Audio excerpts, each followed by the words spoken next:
So we know that this is based on axial stress.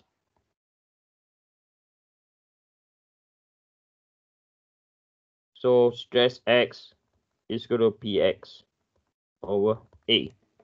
All right. And then the next one, I'm going to draw our bending stress.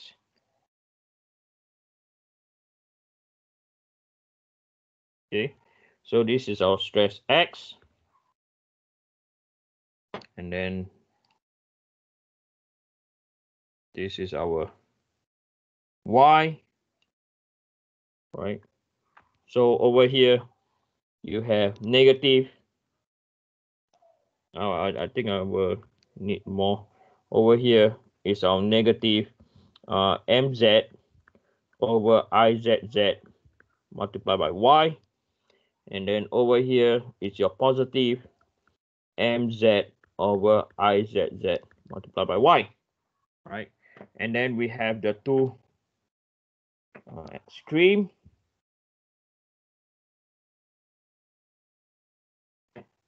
Right. So this is due to bending moment. Okay. So when y is positive over there, as you can see, we have compression. And then below the neutral axis, right, we have tensile. Right. So this is our bending stress.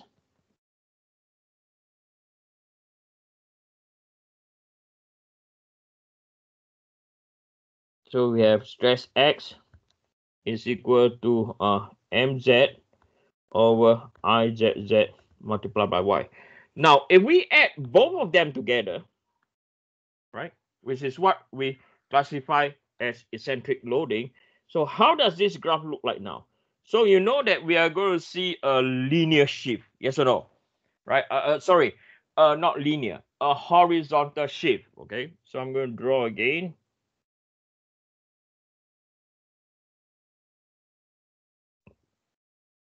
All right.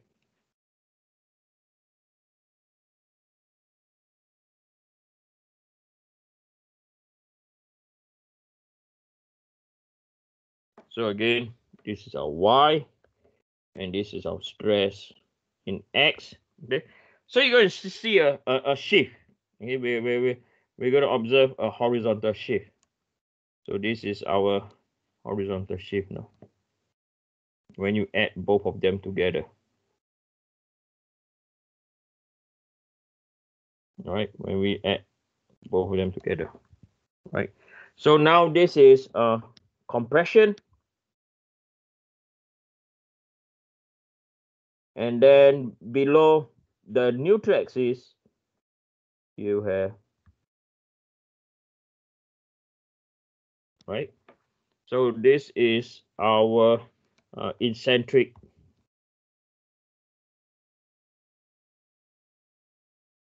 symmetrical stress profile, right? So this position over here, right? This position over here is the position of the what? Centroid, right? That is the position of the centroid. Now we have a shift because of eccentric loading.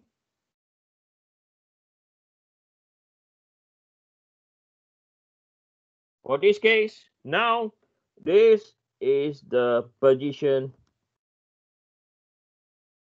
of the neutral axis. Right? Neutral axis means what? Stress is equal to 0. Right? Now, if we just look at this graph down here, right? So if now we don't have axial loading, okay, we just have centric symmetrical bending, okay. So if I were to draw this box, right, this middle graph is also based, if you just look at this middle graph over here, right, which I've drawn a box on, this is our centric,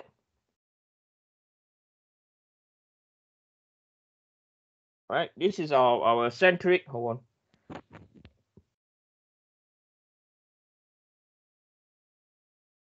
All right, this is our centric, symmetrical,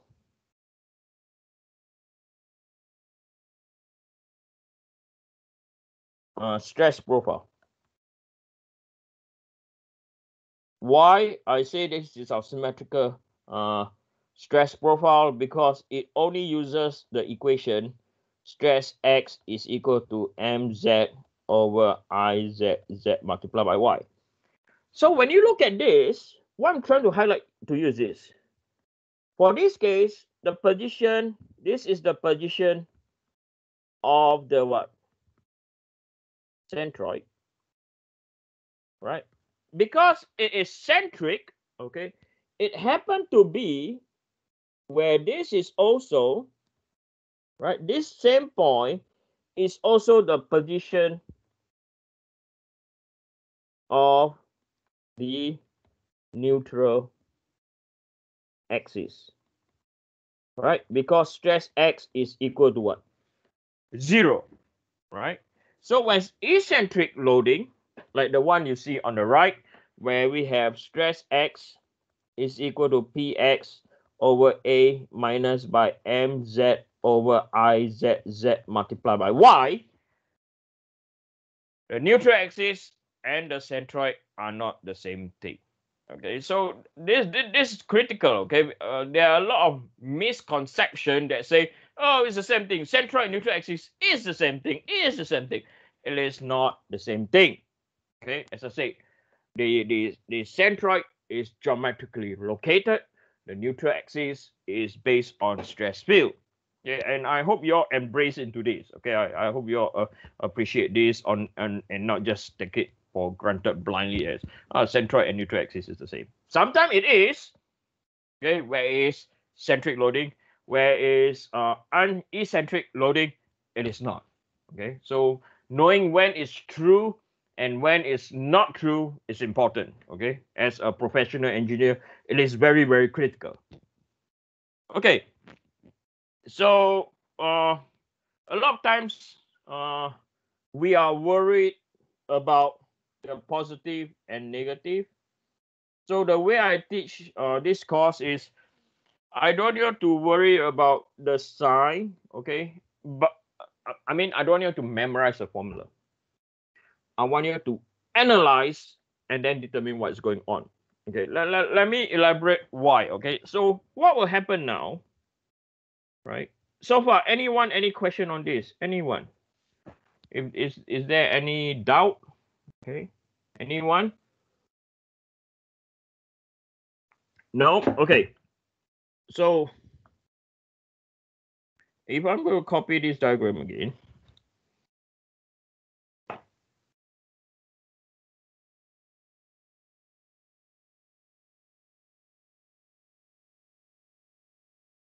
okay, I'm going to copy. Now, what if we do this now? Okay, as engineer, we have to be able to adapt to changes. Okay, we are not engineers that don't analyze. Okay, we need to analyze. Now, what if now, okay, I change the direction?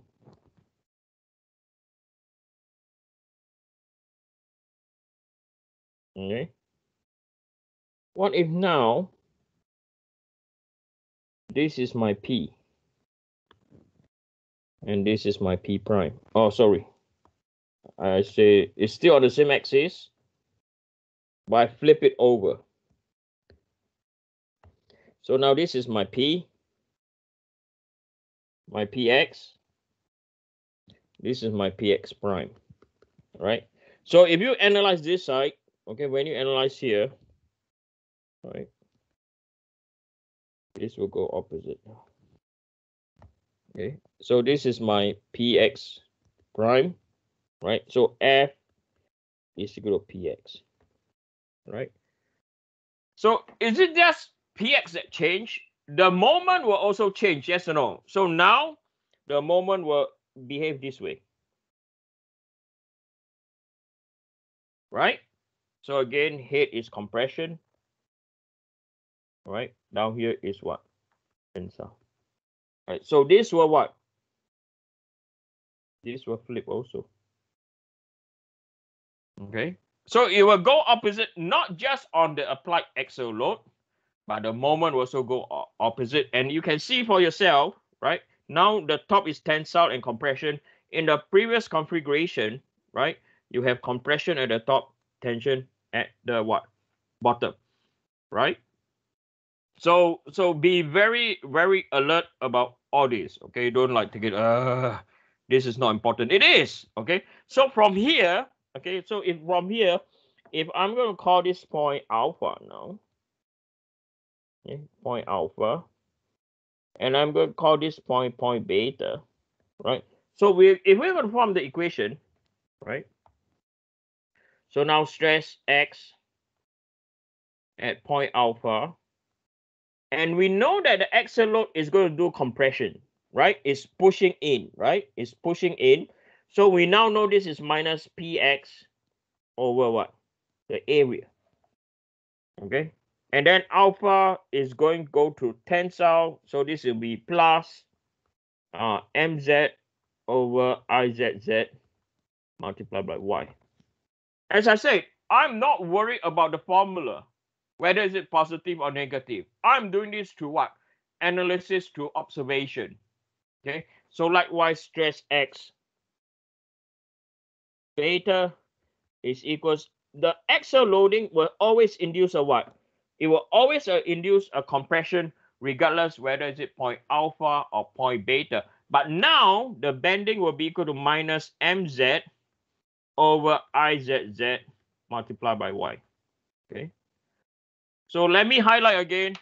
I don't want you all to be concerned with where it's positive, where it's negative. No.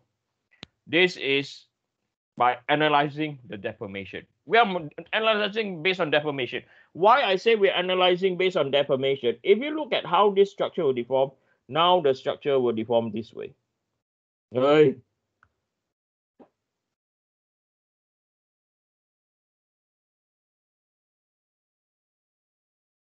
Okay. Now the structure will deform this way. So this is our deformation pattern. Okay. So as I said, don't worry about whether this is positive or negative in this equation. Okay. I want you to observe to deformation. I repeat again, I want you to observe to deformation. Okay. Now, something to elaborate is that usually, okay, in general, in general,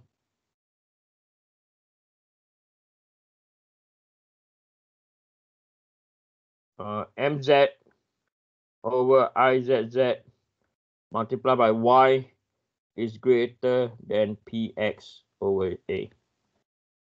Okay, so the load induced by bending is going to be higher than induced by axial loading. Okay, we are going to any questions? Anyone? Yeah, I have a quick question. Yes. In the original question, we aren't given the direction of the moment vectors. How do we figure that out? Newton's third law, action equal to reaction. Oh, okay, never mind. Okay, Yeah. right? Yeah. You base it on I got it. Newton's. Okay, good. Okay. Hey, listen, any question, just ask. Okay, I don't. There's no silly question down here. Okay, if we're gonna embarrass ourselves, we embarrass ourselves online over here. Okay, we don't do it out in the open. When you are an engineer, you have to know. Okay, now it's learning time. Okay, I want you to embrace that. Okay, so we are going to look at an example now. Here we're going to look at an example. Where is my icon? Okay. So we're going to look at this example.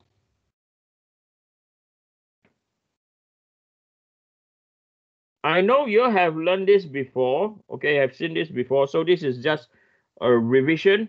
Okay, but